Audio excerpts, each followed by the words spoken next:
wanita ini dulu ya. Dia cantik, dia berasal dari Cina. Dia merupakan bos dari suatu perusahaan dan dia memutuskan untuk loncat dari ketinggian bersama putrinya. Di Cina itu mempunyai tradisi dan budaya yang harus dijunjung tinggi karena dia tidak bisa menghormati tradisi dan budaya keluarganya, akhirnya dia loncat. Nama wanita tersebut adalah Lily Lau. Dia merupakan pengusaha yang berasal dari Cina dan sekarang umurnya 34 tahun yang telah melahirkan seorang putri, anak pertamanya.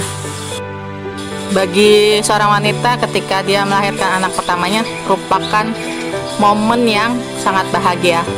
Ya, namanya juga udah punya pasangan. Ketika udah punya pasangan ya pasti pengen punya seorang anak.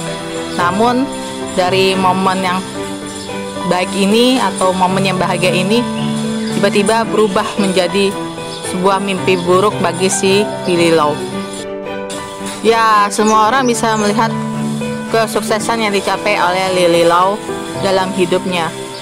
Lily Lau merupakan anak orang kaya karena orang tuanya mempunyai banyak usaha. Salah satunya ayahnya mempunyai perusahaan real estate dan dia memberikan jabatan presiden kepada Lily Lau untuk memimpin perusahaan real estate-nya.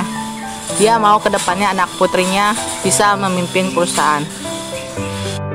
Lily Lau mempunyai pacar dan mereka melakukan hubungan suami istri sebelum menikah. Akhirnya si Lily Lau ini hamil dan melahirkan seorang putri. Setelah dia hamil, akhirnya dia mencari pacarnya untuk ayo kita menikah karena aku sudah melahirkan dan anak kita juga butuh orang tua. Tetapi si pacar malah bilang, saya tidak ada keinginan untuk menikahi kamu. Ya, Lily Lau akhirnya menjadi depresi akibat perkataan si pacar dan itu sampai dia stres berat. Tetapi dia pintar banget ya menyembunyikan depresinya di depan semua keluarganya dan dia pintar menyembunyikan masalahnya. Di media sosial dia hanya memposting foto-foto yang bahagia, foto-foto bersama bayinya yang lucu, dan Lily Lau tidak pernah memposting masalah di dalam media sosialnya.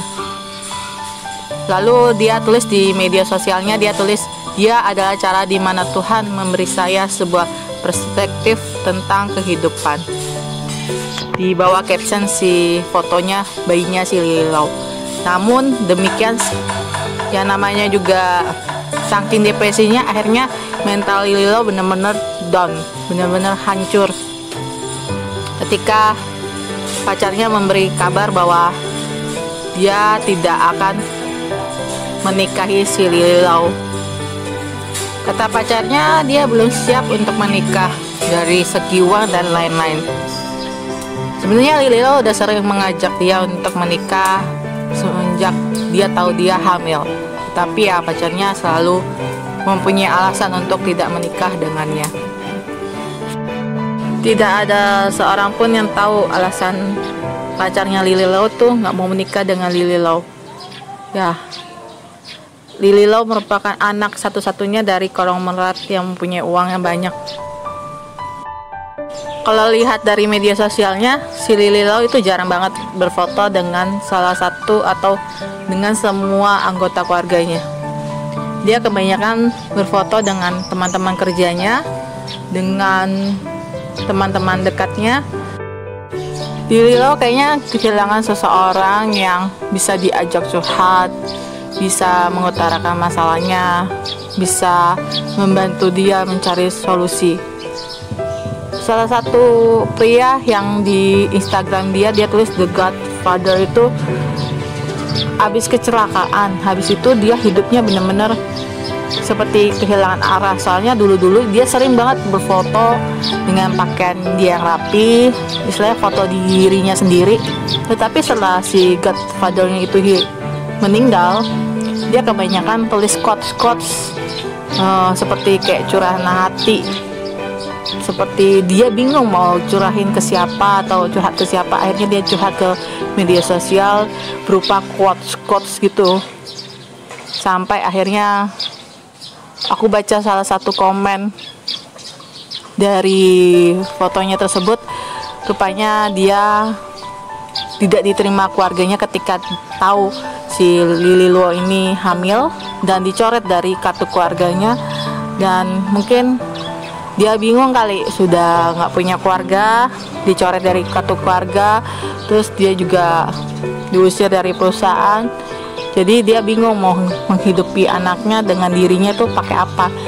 Akhirnya setelah begitu banyak masalah yang menimpa dia, dan itu benar-benar bukan masalah gampang ya untuk seorang Lily Luo. Akhirnya dia tidak menggunakan pakaian dan memeluk si bayi. Akhirnya dia terjun dari bangunan tersebut, dan akhirnya Lily Luo dan bayinya bersamaan meninggal di tempat tersebut. Mungkin kalau kita lihat, wah enak ya, bisa menjadi seorang anak orang kaya, mau beli apa aja bisa gitu. Tetapi bagi Lily Luo, menjadi anak orang kaya itu merupakan tekanan yang besar, karena dia harus mengurusi perusahaan ayahnya yang begitu sukses. Dan misalnya istilahnya gini, kalau orang lain bisa bersantai-santai dengan kehidupannya hanya kerja di kantoran, tetapi Lily Luo enggak, dia harus bertanggung jawab atas seluruh perusahaannya dan seluruh pekerjanya, dan dia harus membuat perusahaan itu maju. Dan dia merupakan anak satu-satunya di keluarga tersebut, sehingga semua keluarganya menekankan pada dia, atau dia tuh jadi fondasi untuk keluarganya atau tulang punggung. Keluarga seperti Lily Luo itu merupakan keluarga keturunan Cina dan biasa mempunyai pandangan seperti ini.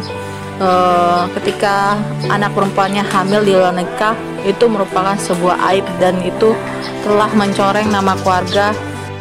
Setelah nama keluarga Lily Luo tercoreng, biasa orang-orang akan menghujat atau ih gila tuh, keluarga Lily Luo anak perempuannya tuh hamil di luar nikah, nggak malu ya. Terus pokoknya orang akan mencibirnya, menghujatnya. Kebanyakan keluarga menjadi stres, dan Lily Luo itu kan merupakan anak satu-satunya ya. Ketika anak satu-satunya akhirnya bunuh diri, ya mau nggak mau atau kekayaan keluarganya nggak tahu jatuh ke siapa ya. Yang pasti itu dalam jumlah banyak, dan kalau nggak punya siapa-siapa yang bisa diwariskan, ya lebih baik disumbangkan saja. Dan kita sebagai keluarga harusnya bisa menciptakan keluarga yang bahagia, keluarga yang hangat, bukan keluarga yang dingin. Sebenarnya sebelum dia terjun dari balkon tersebut, si Lily Luo tuh udah mencoba untuk tetap hidup, tetap merawat si bayinya. Pokoknya dia nggak mau sampai bunuh diri, tetapi karena tekanan dan merasa sendiri dan masalah itu tidak ada solusi, akhirnya dia melakukan bunuh diri. Sebenarnya kalau kita keluarga bener-bener pengen bangun suatu keluarga gitu, kalau bisa ya di meja makan jangan ngomongin soal pekerjaan, dikit-dikit ngomongin pekerjaan, dikit-dikit sana ngomongin pekerjaan, sini ngomongin bisnis.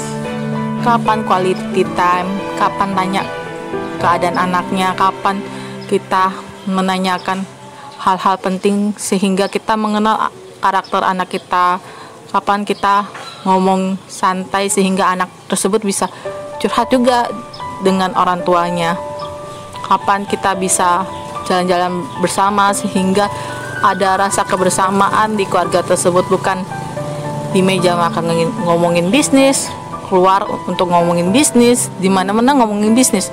Kaya sih kaya, tetapi nggak bahagia. Kalau bisa kita sebagai orang tua juga harus sering-sering belajar sih. Belajar satu kata, yaitu manusia itu tidak ada yang sempurna. Ketika kita udah sempurna itu kita udah jadi Tuhan. Kita masih di bumi, manusia itu pasti ada aja salahnya. Jadi tergantung manusia sendiri mau belajar berubah untuk menjadi orang baik, mau belajar bagaimana mengontrol emosinya, mau belajar bagaimana bisa berkomunikasi dengan baik dengan orang lain. Tergantung, baik lagi, tergantung diri masing-masing dari manusianya itu. Sebelum mengakhiri video ini, saya tekankan, ketika kamu bunuh diri karena kamu nggak menemukan solusi untuk memecahkan masalahmu, kamu sudah meninggal. Setelah meninggal itu merupakan kehidupan yang sangat tidak enak. Jadi janganlah bunuh diri. Semua masalah pasti ada solusi. Tinggal kitanya saja menenangkan diri, banyak berdoa. Nanti jawabannya bakal datang kok. Bener-bener datangnya entah lewat mimpi, entah lewat hatimu. Pasti ada jawabannya. Jika kalian suka dengan video ini, silahkan like and subscribe. Jangan lupa juga komentarnya. Dan kalau kalian ingin berbagi video ini, silahkan. Sampai jumpa di video saya selanjutnya. Bye bye.